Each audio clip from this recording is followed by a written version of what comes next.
په یمن کې یو ظالم بادشاہ اوسېدو. هغه بادشاہ د خدای دعوه کړې وه چې زه خدای یم، او د دې بادشاہ یو کاهن هغه سړی ته وایي چې هغه خلکو ته چې کوم دی خبرونه وایي، د غیب خبرې خلکو ته کوي چې دا به کېږي او دا به کېږي او دا به کېږي، حقیقت خو نه وي ونه شي هغه شان. بهرحال د غیب خبرې ورته کوي، یا هغې ته هم وایي چې پیریان وي ورسره او پیریان هغه ته خبرې را رسوي، جنات پیریان، او دې خبرې بیا خلکو ته کوي. نو دې بادشاہ سره دا کاهن بوډا شو. دې بادشاہ ته ویل چې داسې کار دی چې زه خو بوډا کېږم او زه چې کوم دی بس مړ کېدو والا یم. ته وګوره داسې یو هلک چې هغه ما سره کینی او دا کهانت ازده کی، دا جادوګری او دا د غیب خبرې ازده کی معنا، او بیا ستا هیلپ کوي، ستا مدد کوي.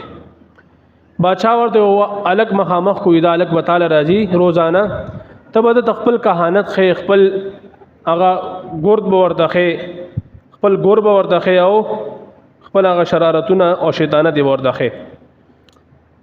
هلک به چې کوم دی روزانه راتلو، لاره کې به یو راهب سره، چونکې د عیسی علیه السلام زمانه او د عیسی علیه السلام کتاب احکامات چلیدو، نو لاره کې به یو راهب سره د هلک ملاوېدو. هغه راهب د عیسایانو پادری وي یا د انجیل شریف عالم وي، چونکې هغه وخت د دین حق و. نو لاره کې به دې چې کوم دی د سره کېناستو، د ورته د دین خبرې وکړي، تر دې پورې چې کوم دی د هلک الله پاک مسلمان شو. او وخت یې دوی سره الله پاک دی هلک له ډېره لویه درجه ورکړه. بیا به د هلک کهانت له هم تلو او راهب له به هم راتلو، دواړه به کول. یو ځل داسې وشو چې په لاره کې ډېره لویه اژدها راووته، خلک سایډ ته ناست دي، څوک ولاړ دي، تېرېدی نه شي په لاره باندې. د هلک راغو او وی نن ستا امتحان دی، نن به دې پته لګي چې د چا دین په حق دی، آیا دا کاهن په حق دی او که دا عیسائی راهب په حق دی. نو دعا یې وکړه چې یا الله که دا عیسائی راهب په حق وي، زما د یو کاڼي سره د اژدها دا مار مړ کړي، او که کاهن په حق یې الله مړ نه کړي، پرېږدي. د به کاڼي وویشتو او اژدها په یو کاڼي سره مړه شوه. بس دې ویل چې یاره عیسایت په حق دی. خلکو وکړو، خلکو چې کوم دی خپل کو او تحفې تحایف ولا ورکړه. دا هلک چې خلکو ولیدو ډېر زیات ته متاثره شو، یا به هر سړی به راتلو د باندې به ځان دمولو، تحفې تحایف یې ولا ورکول. نو د یمن د دې باچا یو وزیر هغه نابینا و بسترګو باندې دم ولا تحفې تحایف روړه، او کېناستو سره ویره د سترګو خو لګراله دم کا، وی زه نابینا یم، نظر مې نه لګي. اول سترګه دم کو، سترګې ټیک شو. سبا د باچا دربار ته حاضر شو. باچا دې تپوس کو چې د سترګه د چا ټیک کا، ویدار الله ټیک کا. باچا خو خپل د خدای توب دعوه کړې وه، وی زمانم بل علاوه بل څوک شته الله؟ وی هغه رب العالمین دی، هغه الله دی، ته خو الله نه. باچا هغه گرفتار کو، سزاګانې ولا ورکړې. او تعالی دا مایند دا سوچ چا جوړ کړی دی چې ډېرې سزاګانې ورکړي، دغه شان یو هلک دی. او هغه یو راهب سره وخت تېرولو. باچا چې کله تحقیقات وکړه، هماغه هلکو چې کاهن له به راتلو، هغه هلک یې گرفتار کړو او خپل فوج ته ویل چې دا هلک بوځئ د غر د پاسه، دا وزیر قتل کوي او دا هلک د غر نه روګرړوئ، را لړې کوي.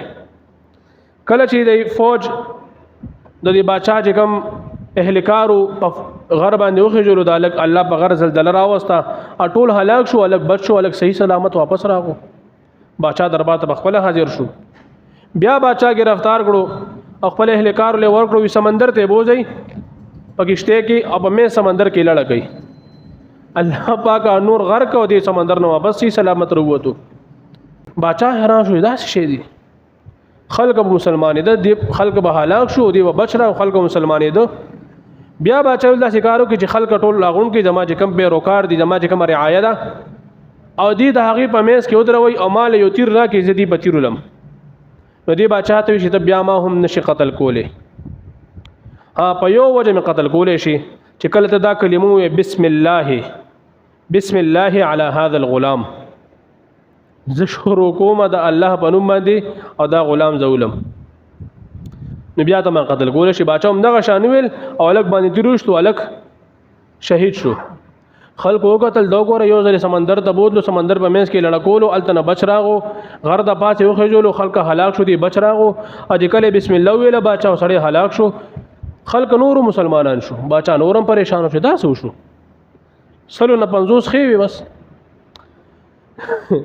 زما محترم باچا سوګړه باچا خو ظالمو خندقونه وکنل کندې وکنلې او کوم خلکو چې الله باندې ایمان وروړو او د دې الګ په لاس باندې مسلمانان شي ټول چې کم دي پکندو کې واچول او وی سوزول والله باغ بیا په قران کې دا آیات نازل کو قتل اصحاب الاخدود خندقون والا چې کم دي قتل کړل شو هلاکی گئے خندقو والے نو د نبی علیہ الصلوۃ والسلام د زمانه نړوان دي دا یو قصه راغلی و اصحاب الاخدود والا